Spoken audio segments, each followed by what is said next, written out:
السلام علیکم۔ حضور صلی اللہ علیہ وسلم خصوصاً نماز تہجد میں اور عموماً جب بھی خدا کا خوف دل میں شدت اختیار کرتا تو آنکھوں سے اشک رواں ہو جاتے تھے۔ دن رات آنکھیں نم کیے خدا سے اپنی امت کی بخشش کے لیے دعا گو رہتے تھے۔ اس کے علاوہ آپ صلی اللہ علیہ وسلم کو جب کبھی ذاتی غم ہوتا تب بھی آنکھیں پرنم ہو جاتی تھی۔ آپ صلی اللہ علیہ وسلم کے ننھے فرزند حضرت ابراہیم رضی اللہ تعالی عنہ شیرخواری کے زمانے ہی میں خدا کو پیارے ہو گئے۔ آپ صلی اللہ علیہ وسلم نے خدا کی رضا کے سامنے لبیک کہا اور ننھے فرزند حضرت ابراہیم رضی اللہ تعالی عنہ کے لیے دعائے خیر فرمائی، لیکن جب اپنے لخت جگر کو قبر میں اتارنے لگے تو بے اختیار آنکھوں سے آنسو نکل پڑے۔ پرنم آنکھوں سے پیارے فرزند کی میت کو دیکھتے ہوئے آپ صلی اللہ علیہ وسلم نے فرمایا، آنکھوں میں غم ہے، دل میں غم ہے، پھر بھی ہم وہی بات کہتے ہیں جو ہمارے پروردگار کو پسند ہے۔ ابراہیم، ہم کو تیری وجہ سے رنج ہوا۔ اسی طرح ایک مرتبہ آپ صلی اللہ علیہ وسلم اپنی ننھی نواسی دختر زینب رضی اللہ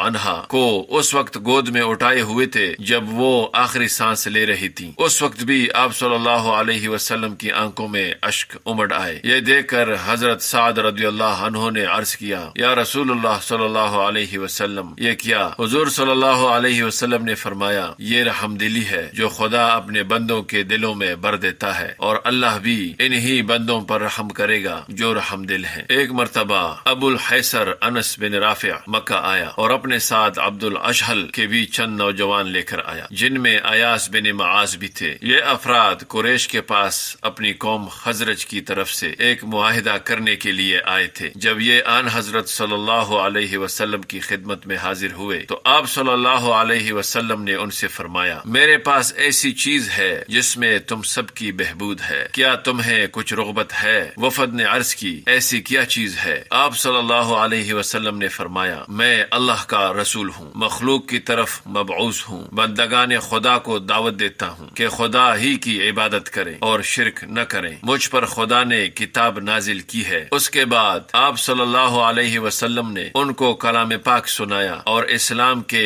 بنیادی اصولوں کی بابت فرمایا۔ خطیب قرآن صلی اللہ علیہ وسلم کی دانشمندانہ گفتگو سن کر ایاس بن معاذ بولے، اے میری قوم، بخدا یہ تمہارے لیے اس مقصد سے بہتر ہے جس کے لیے تم یہاں آئے ہو۔ انس بن رافع نے کنکریوں کی مٹھی بھر کر ایاس بن معاذ کے منہ پر پھینک دی اور کہا، بس چپ رہو، ہم اس کام کے لیے تو نہیں آئے۔ یہ حرکتیں دیکھ کر رحمت للعالمین صلی اللہ علیہ وسلم وہاں سے تشریف لے گئے۔ اس واقعہ کے بعد مذکورہ بالا افراد واپس چلے گئے۔ ایاس بن معاذ یہاں سے جانے کے بعد جلد ہی فوت ہو گئے۔ مرتے وقت ان کی زبان پر تسبیح و تمہید و تحلیل و تکبیر جاری تھی، کیونکہ خطیب قرآن صلی اللہ علیہ وسلم کی زبان مبارک سے نکلے ہوئے سنہرے حروف ان کے دل میں گر کھر گئے تھے۔ سبحان اللہ، جس کو خدا ہدایت دینا چاہے اسے ہدایت مل ہی جاتی ہے۔